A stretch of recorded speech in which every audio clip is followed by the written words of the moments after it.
Welcome to the city of peace, the city of Ekurhuleni, where we connect Africa to the world and the world to Africa. Obviously, I'm not the mayor of Ekurhuleni. The mayor of Ekurhuleni is traveling on business, he's in Malaysia, and he's due to speak to the world about our electropolis. So, you will agree with me that a couple of months ago, it was just a concept, and it is now coming to fruition. He does send, however, his apologies, his sincere apologies for not being able to make it here. And he also sends his greetings and he wishes us well. And I must confess that my leadership skills were tested because I only found out last night that I'll be speaking on behalf of the mayor. I'm Yolisa Mashilwane, I'm the head of transport in Ekurhuleni. And I really want to simplify my engagements with you. I want to honestly talk about being led and leading in the government sector at this day and age. I think the fundamental difference, ladies and gentlemen, is the top layers of leadership in the government environment vis-a-vis one or two layers in the public sector. Point in case. Our top layer starts with, at the top of our leadership layer, we start with our constituents. That is the people that we are serving. Justice did elaborate what happens when the people we are serving are not happy. They will burn a library because they're not happy about a school. It then goes to the next level, which is our political leadership, who are there to ensure that the people are being served. Then it comes to us, the administrators, whose business is to make sure that the job gets done. Now I know in South Africa, working for government is treated with disdain. I've been around dinner tables when they say, oh, you work with taxis. Yes, I do work with taxis. It's the very same taxi that brings your helper first thing in the morning in your house so that you can make it to work at 8 o'clock. The very same helper or very same taxi that makes sure that the people that are serving us at the malls are there on time. So yes, I do work with taxis amongst others. But I just want to share with you the kind of challenges I've experienced having worked for government. But also take you further and talk about the things that work or the things that have enabled us to achieve some of the things we've achieved. First, at the top of my list of challenges is that we love our bureaucracy. I don't call them hoops that we need to jump. Sometimes it's more like pole vaults because it's that high for you to get to the next level of getting decisions taken. But I must caution you, if you're one of those people that throw in a towel at the first challenge you come across, you're not going to carry the government. In government, you literally have to kick a number of doors. But what makes it much easier is when you are focusing on that which needs to be done and the people that are going to benefit from that which you are doing. The second is putting over-reliance on consultants. Now, I'm not saying that consultants are not, they don't have space within our midst. I appreciate the fact that we do have scarce skills, particularly in the engineering environment. But you do have to make it your business when you have consultants in your room to read your documents. I'll make an example. When I was the transport planner for the World Cup in the city of Johannesburg, we got the transport plan that says when you get to a particular street in Soccer City, you can turn right. I made it my business to drive there. I could not turn right. It was a one-way going in the opposite direction. So unless you take time to read that which is given to you, then you're going to make all of these fundamental flaws based on Google and Google Maps.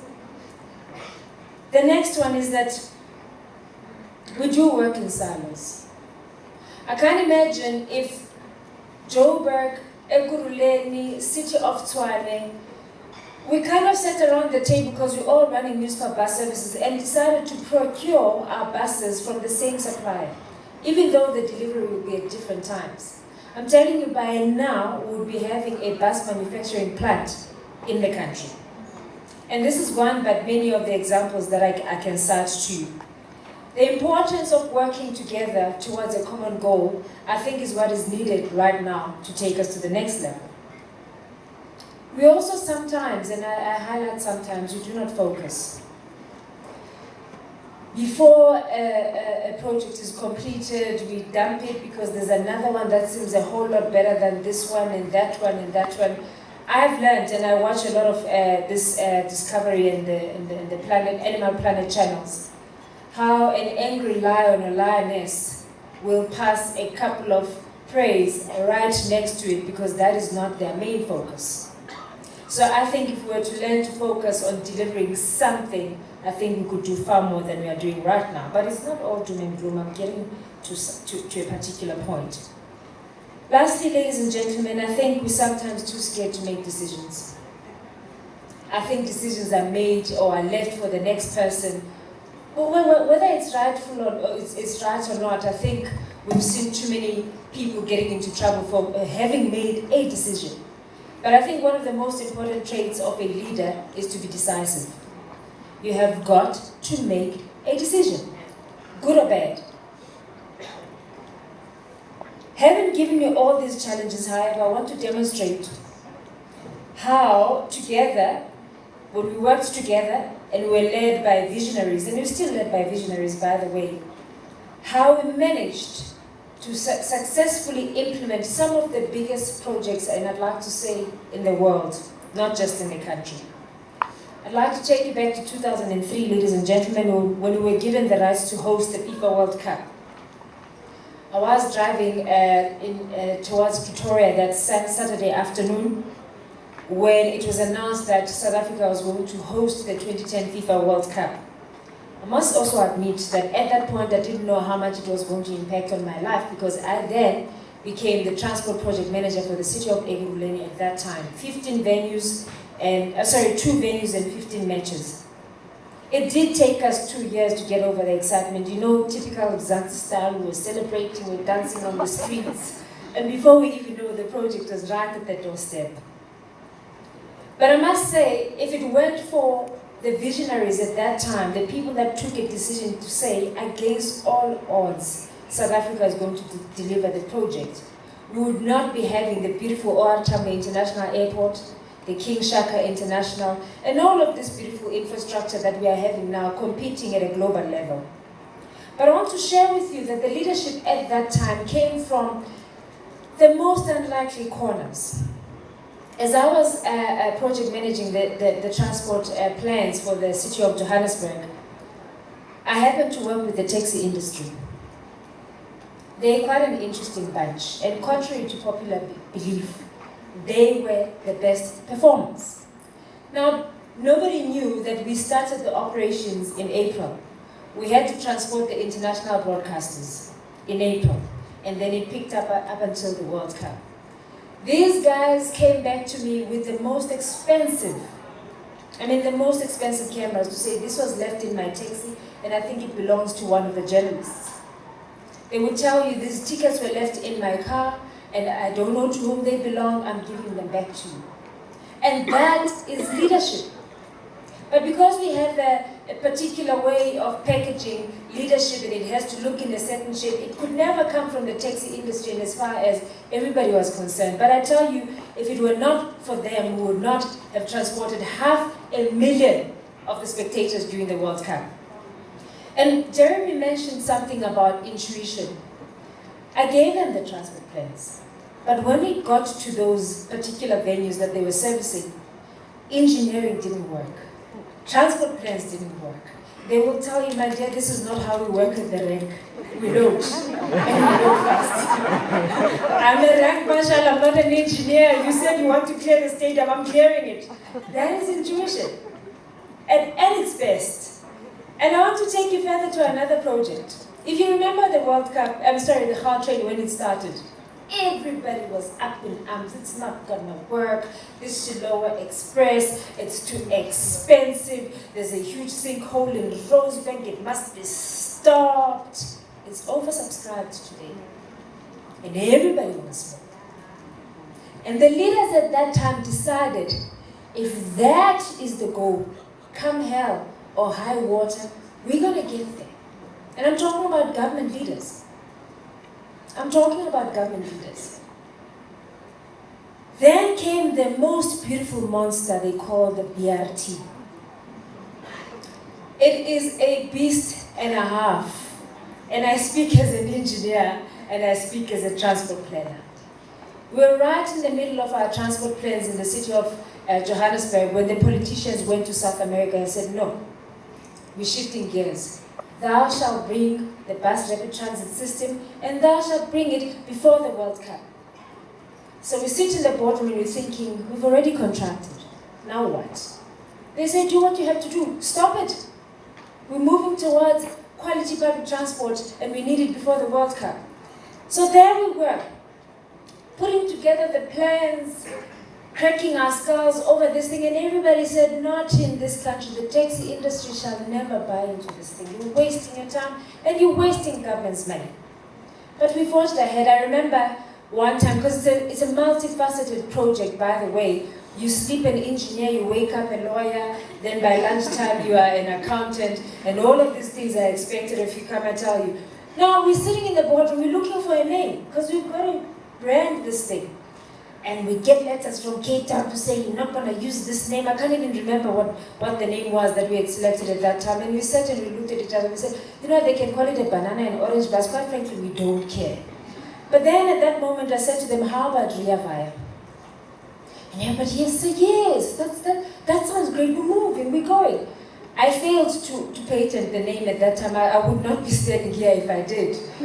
But the point I'm trying to illustrate, at that time, there was a need to make decisions and make decisions there and then. It took us less than 2 hours because of the World Cup.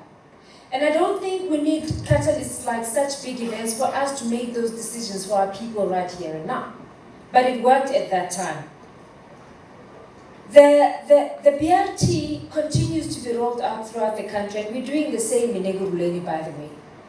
And I can't tell you the amount of strength and resilience it takes to deliver a mega project like a BRT system. Where you go to the taxi industry and you now have to transcend them from owning 1 or 2 taxis to forming bus operating companies, formalized bus companies. Go and speak to a taxi driver that is now a BRT driver and ask them the difference.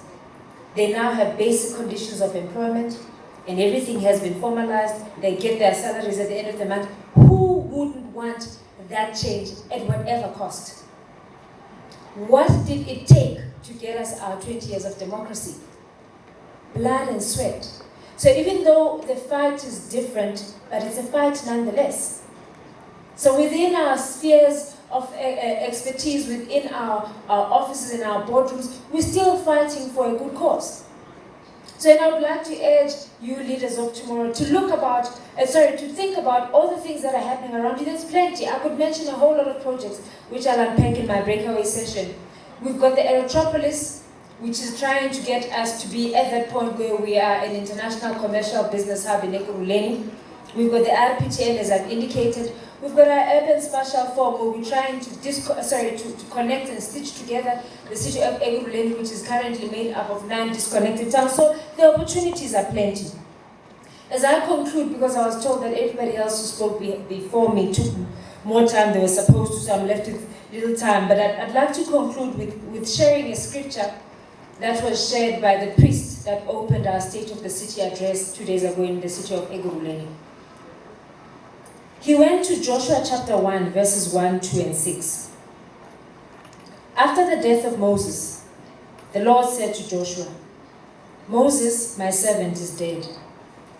Now arise and take your place. Be strong and of good courage, for you shall cause these people to inherit the land. Death in this case not being literal.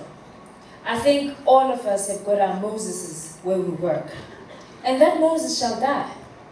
And you, as the Joshuas, will have to step up to the plate. And all I'm trying to say to you leaders of tomorrow is that you've got to start leading where you are. It can't be that you're going to wait for your Moses to die for you to rise to the occasion. So leadership starts with where we are at. It is not about the day they make me a manager, I'll show them how it's done. You lead exactly where you are. It's amazing how a small function like a PA can change the culture of your organization just like that. So as I conclude, I want to say I wish you all the best of luck as you venture into the world and into great heights, which we have the potential to do so as a country and fellow citizens. And I do hope that today will be worth your while. And again, on behalf of the mayor, I'm saying welcome and enjoy yourself today. And thank you for listening to me.